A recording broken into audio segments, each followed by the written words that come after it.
We spent 2 weeks touring Switzerland using only trains, buses, and cable cars. We didn't worry about the expense and responsibility of renting, parking, and driving a car in new cities and through twisty alpine roads and tunnels. Being a passenger also enabled us to focus on the breathtaking scenery surrounding us for the entire trip.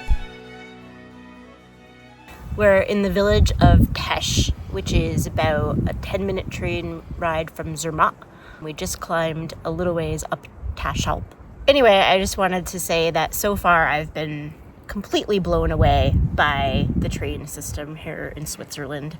I knew it was a world-class train system, but you can get pretty much anywhere by train or some other mode of transport. There's gondolas and funiculars and other things that we'll be exploring later in the trip. But just logistically, getting from Geneva to here was so easy. We hit the Swiss Rail Pass, would highly recommend. I found out about it on YouTube in doing my research, and it has been well worth the money.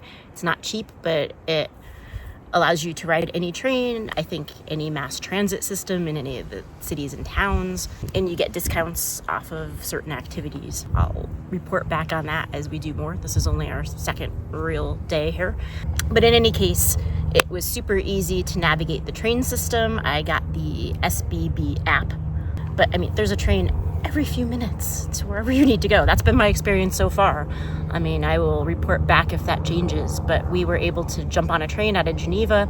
We stopped off at Montreux just for a break to get a snack and wander around by Lake Geneva a little bit. We stored our bags in lockers. Very convenient, right at the train station, so we could wander around town. When we were done, we just jumped back on the same train. We had one change, and then we took the Alpine train up to Tasch. Tomorrow we will go into Zermatt, and hello butterfly, and that should be pretty exciting. So in any case, the train system here is definitely recommended. So scenic, you can just sit back, relax. I mean, we haven't even taken the so-called scenic train yet, but every train here is scenic. That's been my experience. Completely blown away by this country. It's gorgeous. People are friendly and helpful. So it's been a really positive experience so far, and we're only 2 days in. We took the Glacier Express, the slowest express train in the world, from Zermatt to St. Moritz. From St. Moritz, we traveled to our next stop, Luzern. We enjoyed being able to open the windows, and this was the most stunning ride of the trip. It's most known for the remarkable Landwasser Viaduct, which reaches 213 feet in height. We stopped in Chur, reported to be the oldest town in Switzerland, with evidence of settlement dating back to 3900 BC. We ate lunch and strolled around the old town. I should also mention that the trains have plenty of room for luggage and overhead racks, as well as designated areas for large bags and bicycles. All the trains I traveled on had bathrooms as well.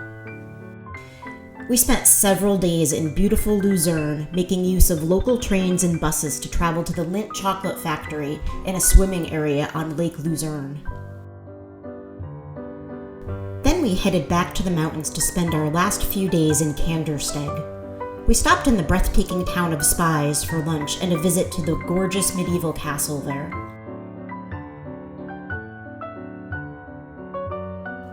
We fell in love with the charming village of Kandersteg. We could also walk to the cable car to access the stunning Oschinnensee, a UNESCO World Heritage Site. We spent 2 weeks in Switzerland with no car and had zero problems getting where we needed to go. The mountains are no obstacle, as the trains simply run through the middle of them. Particularly steep areas are reachable by cable car or funicular. Getting around the country was an overwhelmingly positive experience. If you liked this video, stay tuned for more adventures from our 2 weeks in gorgeous Switzerland, as well as an honest review of the Glacier Express train experience.